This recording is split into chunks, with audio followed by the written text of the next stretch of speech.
الكمبيوتر بتاعك مليان فيروسات، كل شويه يقول لك الحق فيروس الحق فيروس الحق فيروس الحق فيروس. انا النهارده هحل لك مشكله اي فيروس بيقابلك في البي سي بتاعك او في جهاز الكمبيوتر بتاعك. ازاي تقدر تحل مشكله ان الكمبيوتر بتاعك او اللابتوب بتاعك فيه فيروسات من غير ما تستخدم برامج زي ما متعودين، بدون ما تستخدم سكريبتات، بدون ما تستخدم باتشات، بدون ما تستخدم كليكات. يلا بينا على الشرح.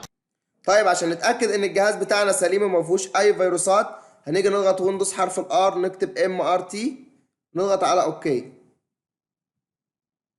بعد ما نضغط على اوكي هيجي لنا دلوقتي. بس يا شباب هنيجي هنا بعد ما دوسنا MRT اوكي، نضغط على نيكست، اجيبها لكم هنا في النص، نضغط على نيكست، ونيجي لاول واحده دي نضغط برضو نيكست، ويبدا يعمل سكان ونشوف عندنا فيروسات ولا ما عندناش فيروسات في الجهاز بتاعنا. وقف لحد ما يخلص.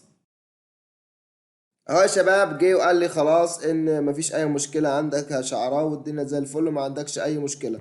اضغط على فينيش وبس يا شباب. ده كان بس يا شباب، والطريقه دي تقدر تستكشف اي فيروس بيقابلك على الجهاز بتاعك. شكرا لكم والسلام عليكم ورحمه الله.